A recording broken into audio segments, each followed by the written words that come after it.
Hello and welcome to the Film Ireland podcast, where we celebrate filmmaking, storytelling and cinema across the island of Ireland. So whether you're a diehard film fan or you're simply curious about the screen industries, make sure to subscribe so you can catch up on past conversations with creatives like Eva Berthissel and Ben Wheatley. So in this episode, we're delighted to catch up with the co-writer-directors of the Three Urns. That's John Paul Davidson and Stephen Warbeck. This film is in cinemas on the 17th of April, so have a listen to the trailer here. Good morning. Good morning. Do you have the book I ordered? Ah, yes. Here. How much do I owe you? 430 euros. Mon amour, let us go then, you and I, and visit the places that meant so much to us.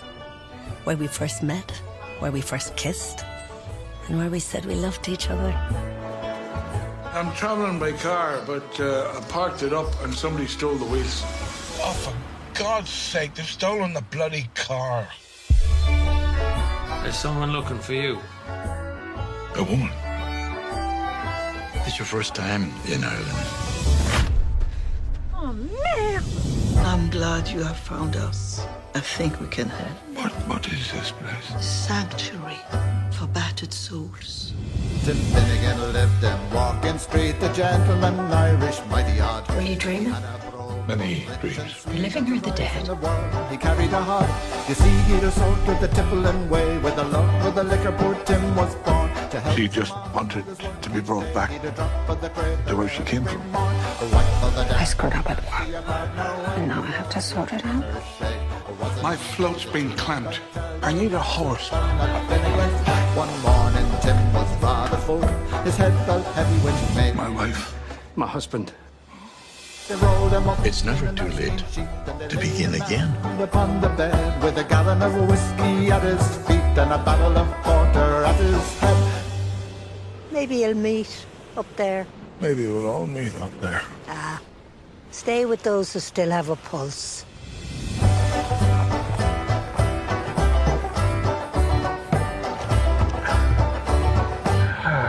So thanks so much for chatting with us. Pleasure to be here.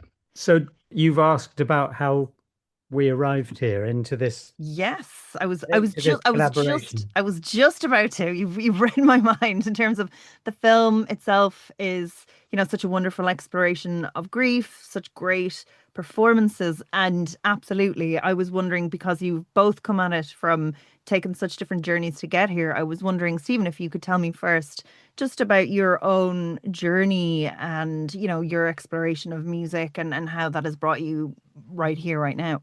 Hello, everybody. For the first 10 years of my life, I worked mainly in theatre. And then in the mid-80s, I started writing music for films. And you can imagine that you're sitting there in the cutting room, or you're sitting there in the music recording, working on a film, and it's impossible not to have your own ideas. And it started to dawn on me that I actually wanted to tell my own stories as well as working on other people's. And so kind of years and years of experience of writing music for films and supporting other people's projects. I'd written some scenes and I took them to a producer, and he said, yes, we can do this, which was our first film, which is a different story. And I said, I don't know if I can. I think I need an expert with me. And John Paul Davidson, who's here as well, he and I were at university together. So I thought, who is the perfect person whose tastes and kind of humor and approach to things chimes to not completely, we don't overlap completely, chimes with my own. I thought, John Paul Davidson. So that's how our collaboration started. I love this. And even to kind of go back and to unpick that journey a little bit as well, in terms of theatre, was it always music and composition and sound was the field that you were in? Or what, like with theatre, it can be sometimes more hands on deck in terms of getting a production across the line? At the very beginning of my work, a lot of theatre companies then, maybe less so now, but certainly it still exists, employed people as actor musicians. So at the beginning, I was an actor as well until my agent in 1985 said, I don't know what you are. What are you doing? Are you music or acting? You've got to decide. And being kind of impressionable and young, I thought, oh, my agent said I have to decide. So I gave up acting because I was getting more thrill and satisfaction from the music part of it. But I think one thing that, I mean, I don't know, it would be up to the actors in the film to say this, but one thing it has meant is that since 1976, I've worked nearly all the time. I've been with actors. Yeah. And I think it means that I sort of get that process and understand that process. And now that John Paul and I have come to this phase of work where we're working together and directing together, I feel like it's enabled me to understanding that actors' language is very, very useful. Coming at it from that point of view is very useful in the process of directing the two features we've done. You have that angle of the lived experience of an actor, that creative understanding of music and making music, and understanding as well of an audience reaction. And then if you take your, next step then towards going into the edit room and, like you've worked with some incredible directors, that you're picking up the post skills there. I was just wondering what it was like when you first took that leap, because there's sort of very different types of jobs, but like now you're out the other end and you have they're all great experience to have. That not everyone would have such a wealth of experience before, taking up their own first feature those years ago. I think what you have to remember, or what I try and remember, is that you're talking a lot about rhythm, because in the cutting room, I'd be in the cutting room a lot with other directors and with editors, crucially, because editors have such a strong handle and a strong view and a strong idea of the construction of a film. And so I'm constantly thinking about the rhythm of music in relation to a cut, which means that you end up being very aware of how a film's put together. You're looking at all the components and seeing how each part of it contributes. And you get extremely sensitized to the importance of music, which I think people kind of realize, but I think the kind of detail of how it works is quite complex. And I think that the same applies to sound. And I suppose I'd almost feel like sound and music are 40% of a film. And a lot of people would bypass that and think that's not a big part of it. It's the visual. Obviously, the visual is very important, but knowing rhythmically how all those other elements fit together, it definitely was a good preparation. It's still a vast kind of unknown area where you can learn loads. I don't think it's ever finished.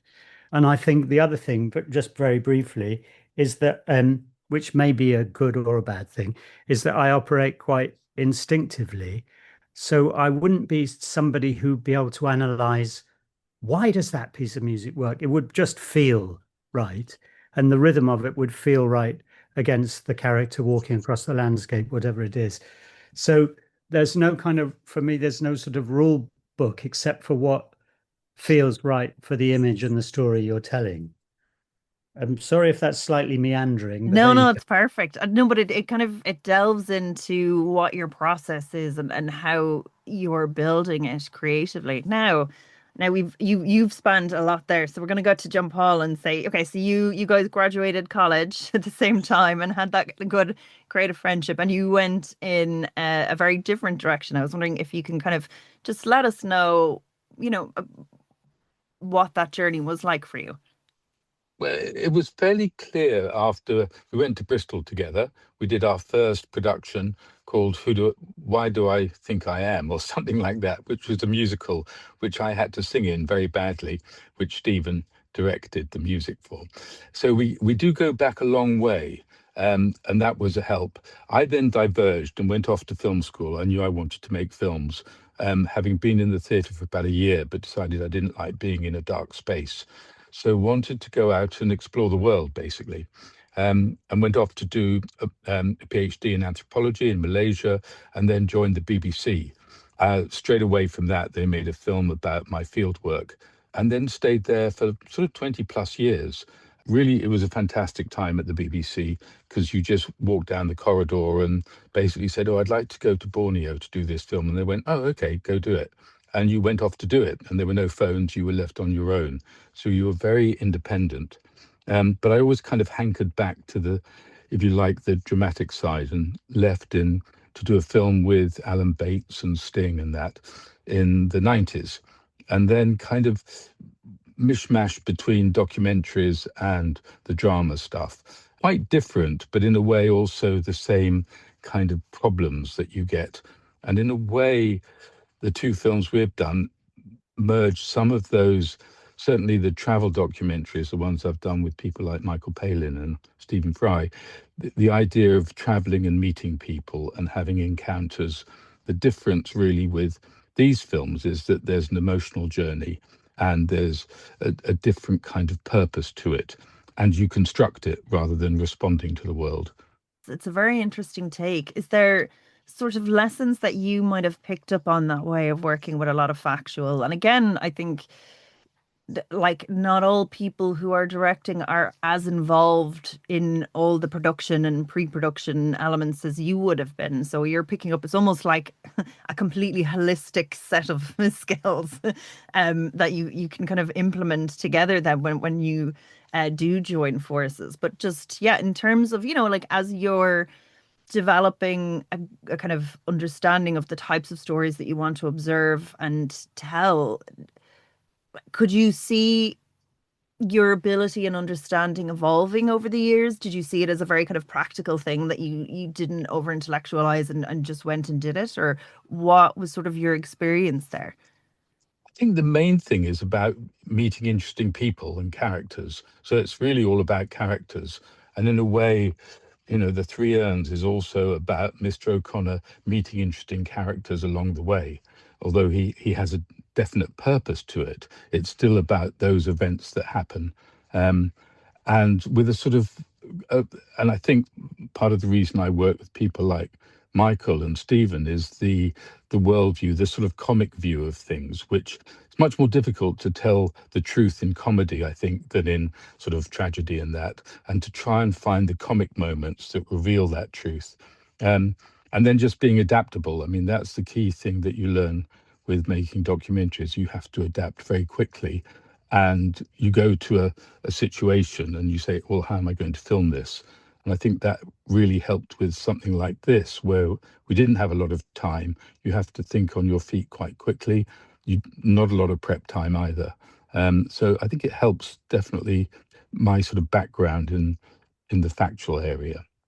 So then in terms of the first project that you collaborated in, Stephen reached out to John Paul and you kind of made that offer.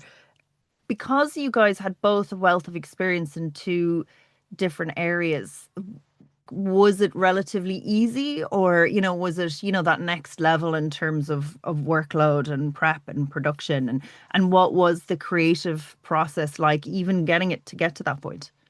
I think that especially on that first film, we were a slightly more divided because of, not divided in terms of disagreement, divided in terms of our different skills.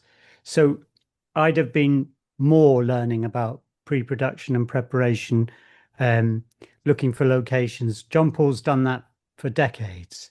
So I felt like, not in an unpleasant way, but I felt more like a novice in those things. And then I felt, as I said in a previous reply, once I was with actors, I felt that I'm completely on home ground and I understand and I know how to talk to them. So our responsibilities, although they completely overlap and we both do everything, like John Paul will speak to the actors, I'll say, how about shooting it from here?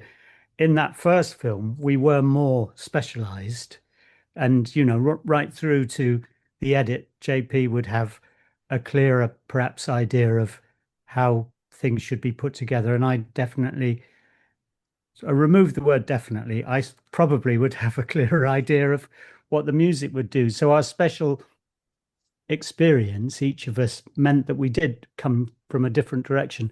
And I think in this new film, that's less the case. That I'm more confident about locations, about how we shoot it, but I might come over completely blank, and I can rely on the fact that JP will say, we'll shoot it from here, and they'll just come past and I think, oh yeah, I'm back on course, I'm back on track, because I'm thinking about something else. So that there is a division, but luckily we only fell out once in the Three Urns, and the scene we fell out about was cut. So It was a moot point. Oh no, Yeah. that's the hill to die on. Yeah. No, I think the good thing is that we're complementary. We're not overlapping too much. And I think that's a definite benefit. And it's also in terms of the writing as well, we're sort of complementary. We have slightly different takes and different scenes that we probably concentrate more on. Now it would be very hard to say which is which. But I think in the initial writing phase, which took, probably a year over many lunches, we developed kind of, oh, well, I like this area more, and Stephen would like maybe some physical comedy more.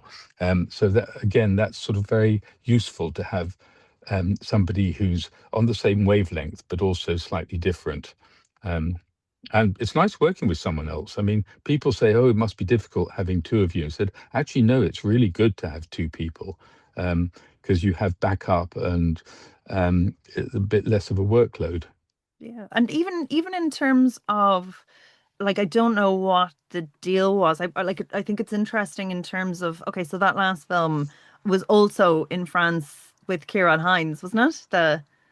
Like a period piece going through, like, so there's technical elements that like would have been interesting. But in terms then of probably if you're coming from, like the BBC, and like in previous projects, Stephen would have already been attached and, kind of been coming on to a project that was already funded. In terms of like, raising the resources, and then also the distribution of that was probably something that would have been new, or did you have all those in place already for that first one? Because that can be a bit of a baptism by fire too. With the first film, I'd been working with this man called Dominic Dromgoole, who run a theatre company called the Globe Theatre in London. And we were having a drink after a rehearsal or something, and he said, I've got funding for 4 films. So he'd got private equity funding to make 4 short films. And he had another producer working with him called Daniel Conrad Cooper, who was so efficient that they made 4 films and had enough money left over for a 5th. So I handed Dominic some... I have never heard of that before. Normally it's like, oh my God, we have to do a fundraiser to apply for festivals. Yeah. That is efficient. I handed him some script pages, and then for about 6 weeks I didn't hear anything. And then I saw him at the theatre and he said, I think we can do this. And that's when I thought, oh, blimey, I don't know about that. I think I needed to work with an expert. So that's when I phoned JP. So that in terms of the process of that, I'd say there was a good degree of luck involved, because I do obviously work with all sorts of different people, and I know that the process of getting a film financed is very tricky. The first one, it wasn't well financed, by the way. It was 17 or 18 days, incredibly hard work. But to have that offer straight away, a financed film, is extremely lucky. So I am aware that we were very lucky. It was the VAT refund from the other 4 films which funded the 5th. Right. So it was everyone got paid the same. It was kind of minimum wage practically. So it was very much a labor of love. And I think it's hard to do more than once to pull in those favors. But it was also the south of France, beautiful weather. And it's 3 weeks of somebody's life is not too long to be badly paid if you're having fun. So we try and make it fun as well. That's a good testament. So, like, that was finished in 2020, just in time, presumably, for the COVID shutdown. In terms of distribution, did you have something set up already, or were, kind of you getting ready for your festival journey and then everything was... We never really did a big festival.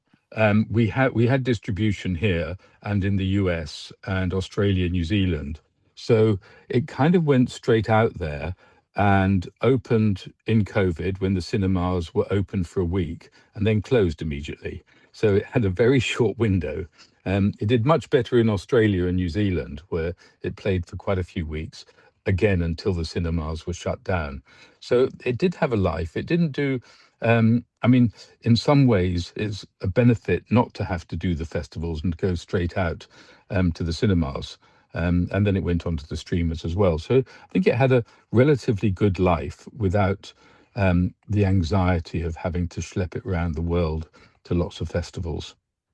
And both of you, again, coming from sort of different backgrounds in terms of, like you get to create the music, but ultimately, like, if it flops, Stephen, it's someone else's problem. And then John Paul, if you're, like, you're kind of putting it out into the ether, but you're not in the room with people when they're watching it. What was that like then, going through that process together for the first time, maybe sitting in audiences or like experiencing that as a kind of joint? Well, I'd say that this film, The Three Urns, the new film, we've seen more often because of COVID. So we've seen it with different audiences in different, like the Dublin International Film Festival and so on. We've seen it, and cast and crew screening. So we've seen it more times with different people than the first film. We went to the cinema, watched it. 5 days later, the cinemas were all closed. So that shared experience of watching it with a group of people was much more limited with that first film. And with this film, we'll get a chance to see it many more times. It's going to be at the Fastnet Film Festival in Schull in West Cork in a few weeks. So that'll be a new way of seeing it in a cinema, which isn't really a cinema, but a fantastic sort of community and industry event. So that will be interesting. And every time you see it, the experience is different. And because we're, in inverted commas, creative artists, you're constantly looking at it and thinking, I should have painted that bit blue. Oh, I want, you're constantly wanting to tell, that music should have finished a bar earlier. Or, we should have kept the scene that we argued about in, or whatever it is. And you're thinking, this audience loved that, but they didn't get that. And so every single time you watch it, it's new and you see new things. And have you been enjoying that? I suppose we'll get to this then. Now we'll delve into the Three Urns. Where did the idea come from? What sparked that? I think it was about wanting to work with Ciarán again. We had such a great time with him, and he's, a delightful actor and a delightful human being. So I think that was probably the initial burst. Let's do something with him. And we liked the idea of a journey as well. That sort of worked for us. And it was finding a sort of theme and a reason for it. And it seemed also logical to be going to Ireland. So I don't know how Ireland just came. It came very organically. His journey should be to Ireland, going home. I think I won't take over from your answer, but I just want to remind you of one thing. You're right about wanting to work with Ciarán, wanting to have him meeting different people and a journey full of events. But quite rapidly, Ireland came into focus for two reasons. One was Ciarán's Irish, and the second was your own story, which we then used your own personal story in the north of Ireland as kind of food to make his journey a real one with a real end and a real thing. I shouldn't talk about your... There was a sort of a sense of coming home. I was very happy to get my Irish passport. My dad was born in Belfast, but left in the 50s. So there was always a very sort of strong connection with the north of Ireland. And he met my mum there, who was a refugee from Nazi Germany. So it was very much a sense of the hospitality of the Irish, and she found sort of sanctuary there from, very difficult teenage years growing up in Stuttgart. So there was a sense that was a theme of what the Greeks would call xenia, which is the opposite of xenophobia, which is loving foreigners and embracing them. And we wanted that to be part of the theme. And even the sort of scattering of the ashes, where Ciarán scatters his wife's ashes, is where both my parents' ashes are scattered. So it was kind of an emotional journey home for me as well. And my dad used to go to Donegal in the 30s, which in those days was the back of beyond. Even for most Irish people, it was like, ugh. And he wrote about it and said, what an incredibly, he was sort of a bit fearful, but he said they're the most generous, hospitable people he'd ever come across. And there's a sort of wildness about the place. And that also kind of informed where we should shoot it. And I've had great reports as well of people filming in Donegal and just, the red carpet being rolled out, like doors, people offering help. There's that level of community there. I wonder, did you have any experience of that, or was it all kind of organized by the time you showed up? No, it was a great sense of community. And one aspect of the sense of community was the pub, Conway's, which wasn't always a good wasn't always a good idea. After a day's filming, you think, I'm just going to relax a little bit. And they were too hospitable. But I mean, it kind of goes without saying, and it's a truism and all the rest of it. But it feels like in that part of Ireland, it feels like everybody is always ready for a conversation. You only have to say, where did you get that hat? Or you've got a great dog, or how are you? Whatever it is. And you're off. And you're straight into a kind of significant conversation. It's not like just silly banter about the weather. So it feels like it's a county and part of a country which has its doors and its hearts open. So you feel like you have access to important stuff, and that helps us with this story, where characters who don't know each other rapidly find a closeness and a kind of shared humanity, that makes it sound like a very serious piece of work. And it is generally a light-hearted but warm piece of work. And it's constant surprise to me, I don't know why it should be, how if you're on a bus or a train, you're suddenly deep in somebody's life and you're thinking, how did I get to know that she's got 4 daughters and they're all in America? And it's just that wonderful thing. And that's one of the things we wanted to explore. And it felt like in Donegal, we found the right place to do that. Wonderful. And that being that close and creating, or like that close to sort of the space and the concept, did that make it sort of harder or easier to write down Paul, or more cathartic? Did that change it and your relationship to the text? I think it reinforced it. There was definitely a sense that it was about coming back to Ireland for me, which was great. The other thing that everywhere there's music, you go into any pub and there's some people playing music, and there's that sort of also imbued the film with the sort of the musical element. It felt like storytelling and music are just, the Irish are very good at that. My dad would just blether on forever with a story, and you could never introduce a character without giving 4 generations of the character. So that sense that everyone knows deep in there, sort of the roots are quite deep. And I think that came through. No, there's a warmth and generosity there. I mean, there's also a violence, obviously, but we didn't want to really go into that. But we concentrated on all the positive sides of it. And I think the other thing about Donegal was actually just the sheer beauty of it, because physically we had to be within sort of 40 kilometers of our base. And within 40 kilometers, we found pretty much everything we wanted to, and stuff that we'd never imagined. So that was a revelation. Yeah, it sounds really wonderful. And then in terms of even the process of getting the script and getting into pre-production, because you've done it once, is there but there isn't, kind of as much money on the line, or as much kind of like plate spinning if it's kind of already kind of set up in one fell swoop. Was there a little bit more pressure? Did that change? Did, like, this second time around, did anything in those discussions or creating the work change? Or was it just building on what you'd already worked with together? I think in one way it was completely different.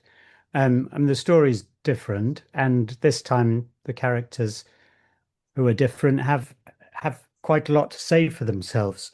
But our process just between me and John Paul wasn't very different. I mean, there's a scene later on in the film between Stephen Delane and Ciarán Hinds, and it really is both our work. And every time I watch that, I think that's John Paul's 3 words. That's my 5 words. I'm not trying to say I've written more words than you, and that's your 7 words. But you really, there's little bits of story in that scene, which are equally from both of us, and also drawn from personal experience and so on. So that side of it was very, very much the same. In terms of producers and stuff, we had the normal, I don't know if normal, but the notes from producers on the script. Why don't you think about this character being a bit more developed? Whatever it was, not sort of overwhelming or pressurized, or not blocking the ideas in any way. So encouraging and forward moving notes. And then the other difference was, of course, we put ourselves in the hands of Samson Films, who had to look for funding and finance, and eventually through a very, very generous private equity, there was enough money to make the film. And through an intervention of Screen Island coming in and helping in a significant way, we had enough money to make a relatively low budget film. But I'd say our creative process was quite smooth and unruffled, it felt to me. Yes, I think the difference was that we had a completely new crew who none of us had worked with before. We didn't know, we sort of interviewed them. With the previous film, I had some of my team from another film I'd made who came in, so I kind of knew what they were up to. But this was completely new, and the only person who spans both of them was the editor. So that was actually very exciting, because you often think, oh, I'll just use the people I know because I know there's a shorthand, but actually it's really stimulating, and they were terrific, across the board, everyone. And that was very much Samson as well, who brought people to us. They were fantastic and really fun to work with and creative. Could have been a disaster. It definitely wasn't. It was a real pleasure working with them. There's a lot of moving parts. There's a lot of threads. You were talking about like the one time to get to Loggerheads to discuss over themes and stuff. Was there anything then in terms of production or like editing that pose? And actually, before I kind of go into the post, I do want to talk about like music plays such a huge thread in this film. Was that something that sort of discussed at script stage? How much of that is sort of, being created and built in at story stage, or is that all done afterwards?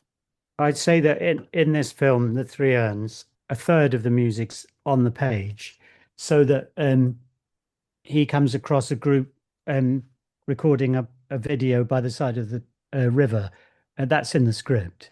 The song Finnegan's Wake's in the script, Star of the County Down's in the script. The fact that they go to a pub and the woman in black is very moved because she's reconnecting with the love of her life, which is music, which she's been moved away from for various reasons. So a lot of that, at least a third of it, it's there because it's in the script.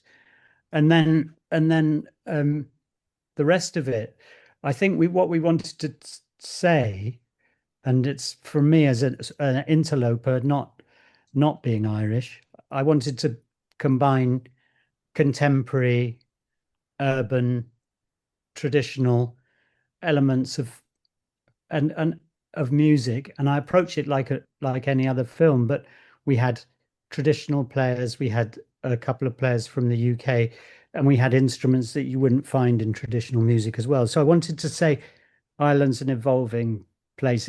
We're not just going to do whistle and fiddle and say and bodhrán and say that is what it is. We wanted to make it more complicated, more nuanced, and more kind of hybrid, really.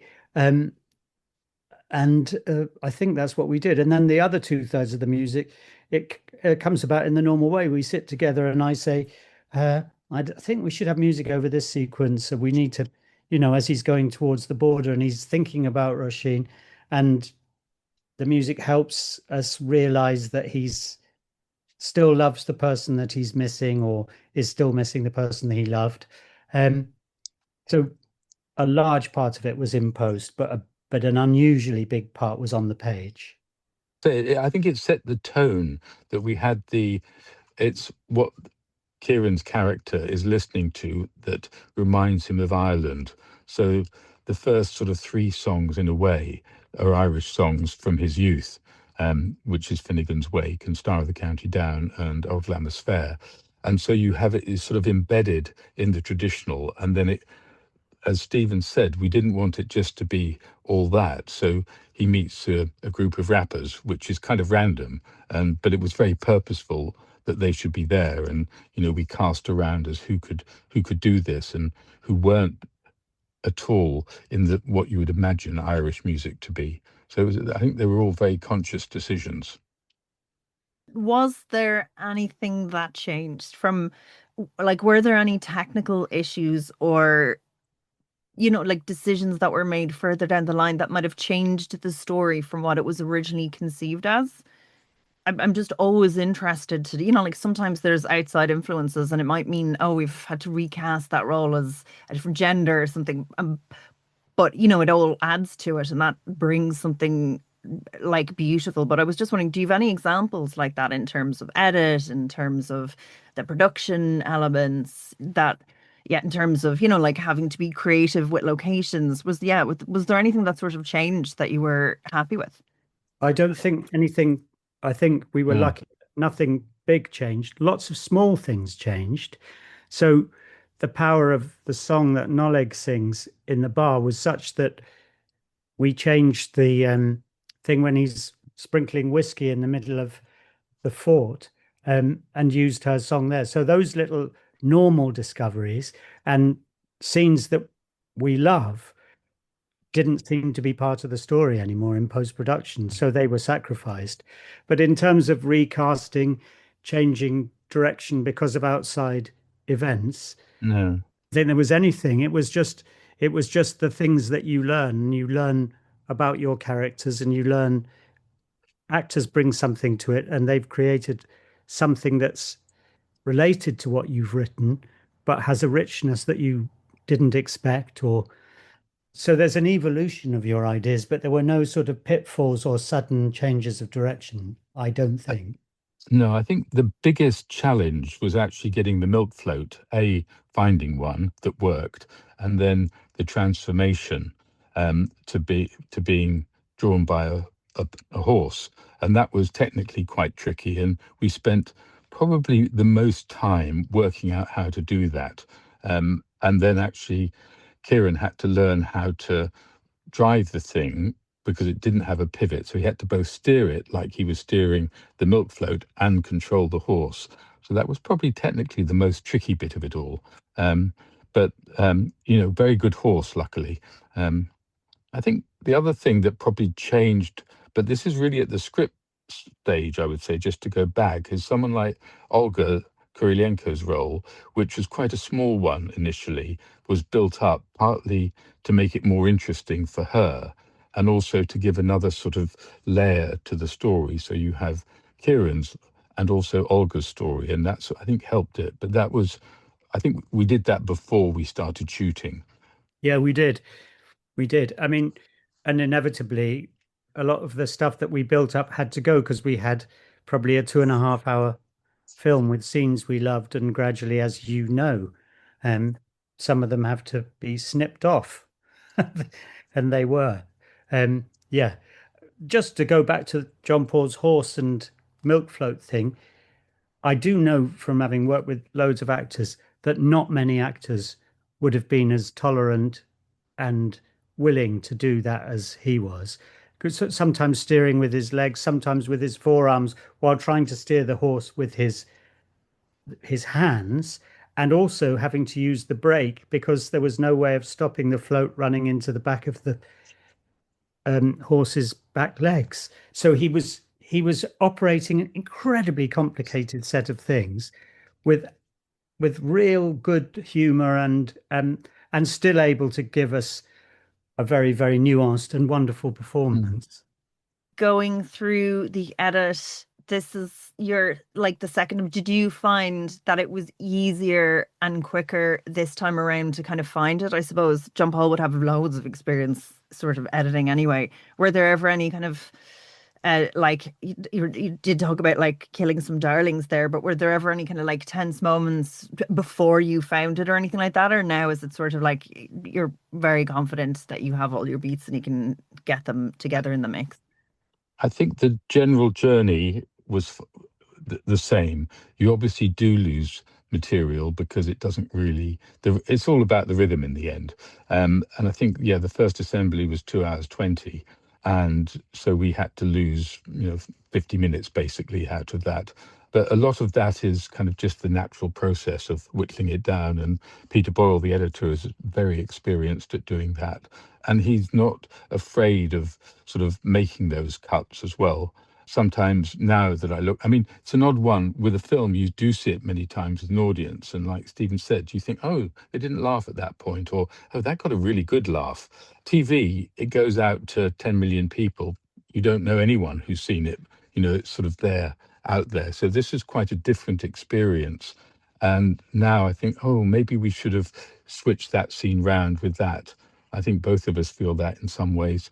But you live with what it is. And I don't think there was any major disagreement in terms of the edit. It was just a process of, distilling. Yeah, what I was trying to ask is was there ever a point in the rough cut where you go, did we get it? Did we get it? And then you kind of find it in there. That can sometimes happen where you just see it for a moment and you're like, because, it's so about that emotional journey. And, when music plays such a key role in bringing those emotional beats and I always think that's an interesting time. One thing that might have happened and probably is normal, but because there's two of us, it's slightly different, that we both have favorite bits from the script. And in some cases, stuff that really worked on screen, some cases less well. And you'd finally have to give in and say, okay, the woman in black's husband was killed by a falling tree, not in real life, the character. I loved that scene, but in the end, you try and look at it through different eyes and you say, at this point in the film, there's no way of hearing a story about her husband being killed by a tree. It's just not going to work for the film. It's just not doing us any favors. So that evolution, that I would say they're painful in terms of the history of the world. It's completely painless. But at the time you think, I don't want to lose that lovely bit. But we know that's what happens, No, the biggest disappointment, technically, was we were meant to have a room full of about 500 butterflies. And they'd bought the pupae, it's in Letterkenny. And this was a kind of moment with Ciarán and the strange women in there, the kind of mystic lot. And they're there, and he's meant to be surrounded, covered in butterflies. And when we got there, yes, there was one which went onto his neck and the rest was empty. So that was kind of disappointing because it was meant to be one of those sort of magical, surreal moments that would have been fantastic. But in the end, you think, oh, well, it didn't quite work because the butterflies weren't there. Yeah, call their agents. That's some bad butterfly act. I suppose that things are out of your control, but I suppose that is the essence of it is come across. And we wouldn't know what it was supposed to be like when you're watching it. Exactly. You're just like, oh, that's a beautiful piece. Well, we'll make a short film about a falling tree and a lot of butterflies. So that like an abstract thing. Get David to call the Arts Council. That it's now watching it is are you working towards deadline? Do you have your screening that you were kind of going to? Was there any beats of watching it like nerves when you're watching it with that audience for the first time, or were you very happy the whole way? There's a kind of nervous excitement, really, but that's true of a lot of things. It'd be true if I was doing a gig. or if I was doing a play. It's that kind of anticipation of an uncertain nature. So you think, are they with it? Are they with it? They're with it. They're with it. They're watching it. They're with it. And they're kind of, and then afterwards, they were moved by that unexpectedly. They were moved by that, which we hope they would be. So there's all those sort of little surprises along the way. But I'd say it's not anxious. It's just like your heart's beating a bit faster and you're thinking, I'm going to share this story with these people, and what will they make of it? What will it communicate something to them? Mm-hmm. And not wishing to kind of be ferociously celebratory about the thing, it does communicate stuff to people, and maybe it doesn't communicate exactly the very, very things we thought it would, but it does say something to people. So there's a kind of anxious, not anxious, anticipatory thing, but there's also a kind of relief that the story is being told and people are receiving stuff from it, I think, for me. The thing with a comedy as well, because it is a kind of comedy. I mean, it's not a laugh out loud comedy, but you do want to see whether some of those laughs come. And that for me was the biggest thing in seeing it with the audience in Dublin, is where are they going to laugh? I shared an office with Richard Curtis for about 10 years, and he always used to come in. We had a sort of communal space, and he'd say, anyone got a joke? And he'd be writing Notting Hill or something, because he said, I need 5 solid laughs in the film. If you have 5 solid laughs, then the audience will be with you. I think we probably had 3 that we would always get a laugh. And those are really important. And as soon as the audience laughed when he discovers that his wheels have been stolen, you sort of feel that, oh yes, they're relaxing into it. And other things which I didn't expect to get a laugh was when they present the Three Urns together finally in the pub, and you see, oh, Olga's got the third urn, and there was a laugh there. And I hadn't expected that at all. I thought that would be more moving than comedy. But in Sophia, where showed it a couple of weeks ago, they didn't laugh at all at that moment. So, hey, you don't know. But that's sort of interesting with an audience. I suppose there's so much culturally, there's a lot of things that we'd get, or that, like people as well in the UK, because our cultures are so kind of aligned and close and have an understanding of each other, that it's almost like that when the nuances are gone and then it still works, that shows that the kind of the truth and the depth that's underneath it as well. Mm-hmm. Are there any kind of lessons now that you guys have to bring on to your next project? Or are you going to take a little break when you're finished promoting this? No. We're too old to take a break. We need to keep going. Yeah, no, we've got 2 scripts on the go now. What will we learn? Well, probably the key thing is to interrogate the script as much as possible before you start filming and say, oh, is this really, do we need this? I mean, it's an obvious one. You always make films too long, but saying, is this working? That would be my thing, is to really look and say, is this necessary, or can we shorten it? Can we improve the language? That would be the main thing. Yeah, I don't know. It's just, for me, it would be, the only thing would be to make sure you're telling a story you want to tell. So that sounds obvious, but it's the same as a piece of music. I keep reminding myself, especially when working for other people, that the music, you have to like the piece of music you've written. And so often somebody's saying, oh, can you make it faster, more violent, more angular, more something? And you write it and you change it. And you think, I hate this piece of music. And if you hate the piece of music, you can't make a good piece of music. And that's the same with the film, just to keep asking yourself, am I telling a story that I can put myself behind and say, I believe in this? And the same with the actors, they've got to believe in it. And if there's something in a scene which means they can't believe in it, you have to be flexible enough to make adjustments to it. Because otherwise it's just form and no substance. And in terms then of the themes that you're looking to explore, is it that personal journey? Is there anything sort of different you've got a hankering to dig into? I think they're 2 quite different scripts we're working on. One is more of a kind of strange fantasy, not science fiction, but a bit of that, but with an eco message. So it's much more driven with a plot and messages and characters. And there's another one that Stephen's working on more, which is more of the journey, similar to the last ones. So, yeah, I mean, they have sort of diverged, and I think we'll hope we can do both of them. Yeah.